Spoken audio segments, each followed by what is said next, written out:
जय गुरुदेव। इंदौर के रहने वाले गुरु भाई श्री प्रकाश दीवान, उनका बतलाया हुआ एक वाकया, एक बहुत पुराना संस्मरण आज यहाँ प्रस्तुत है। उन्होंने बतलाया कि ये घटना उस समय की है जब स्वामी जी महाराज ने मई 1977 में अयोध्या में यज्ञ किया था। यज्ञ शुरू होने के 2-4 दिन पहले की ये बात है। उस समय मैं 18 साल का था। तो दिन भर की सेवा के बाद शाम को 4-5 बजे छुट्टी हो गई थी। तो हम लोग स्वामी जी महाराज के पास उस समय गए थे। स्वामी जी महाराज उस समय कुर्सी पर बैठे हुए थे। तो उस समय अयोध्या के कुछ पंडे वो यज्ञ के बारे में स्वामी जी महाराज से जानकारी लेने आए थे। तो 5-7 लोग वो रहे होंगे। उन्होंने परम पूज्य स्वामी जी महाराज से थोड़ी देर कुछ बातें की और फिर उनसे दक्षिणा मांगने लगे। तो स्वामी जी महाराज बड़ी ही मोहनी मुस्कुराहट के साथ उनसे कहने लगे कि अरे भाई, हमसे क्या मांगते हो। फिर 1 रुपये का सिक्का पकड़कर स्वामी जी महाराज उन्हें दिखाने लगे। तो पंडा कहता है कि महाराज, इससे क्या होता है। और स्वामी जी महाराज ने उनसे पूछा कि कहाँ से आए हो। अब आए हो तो रात भर यहीं ठहरो, भोजन प्रसादी लेना और फिर सुबह चले जाना। अभी शाम के वक्त जाकर क्या करोगे। तो शाम हो गई थी, हम लोगों को भी नहाना था। तो जल्दी से हम लोग अपने कपड़े लेकर सरयू नदी के तट की ओर चले और वहाँ नदी में उतरकर नहाने लगे। तो थोड़ी देर बाद हम क्या देखते हैं कि 6-7 पंडे अपने हाथों में 2-2 तरबूज लेकर आए हैं और पास में खड़ी एक नाव पर वो चढ़ गए और फिर नाव नदी में चल दी। सरयू नदी के किनारे तरबूज खूब फले थे और बड़े मीठे तरबूज।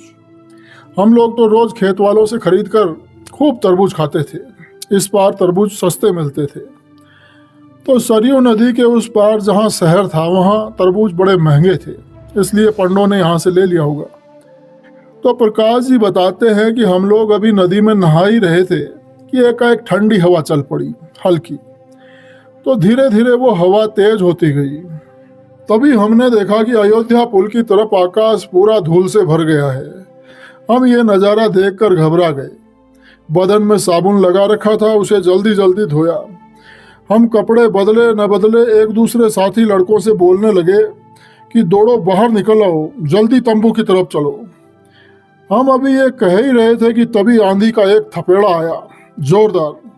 बालूका के कण शरीर में चुभने लगे। ऐसा लगता था जैसे कोई झाड़ी काट रहा हो, ऐसी पीड़ा होती थी। हवा बहुत ही भयंकर रूप से तेज थी।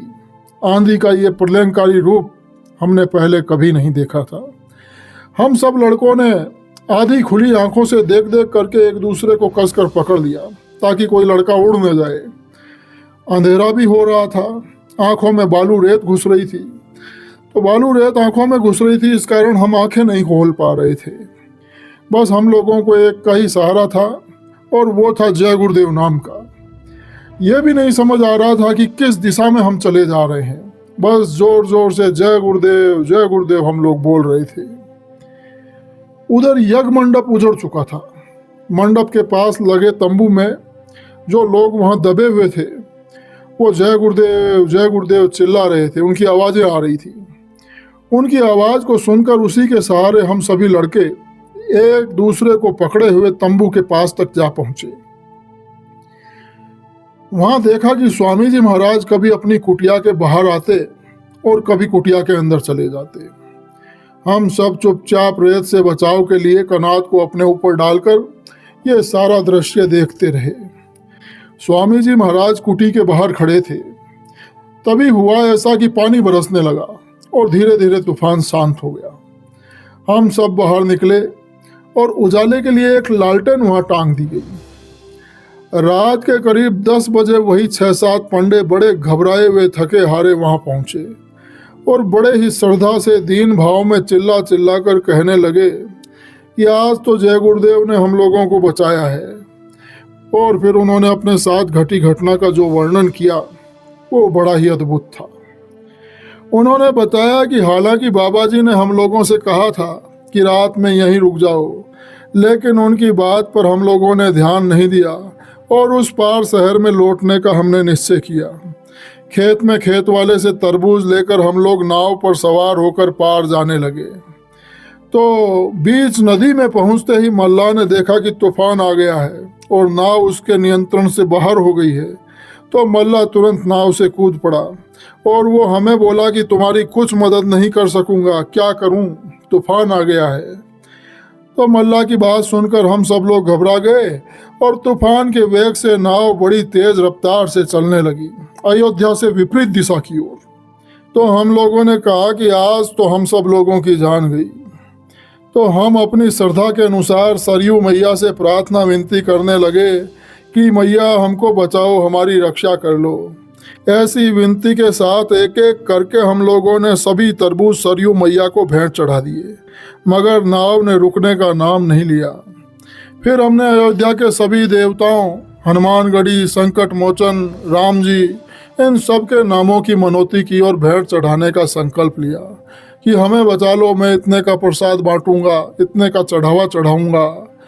मनौती मनाते मनाते हम लोग हार गए, लेकिन नाव नहीं रुकी।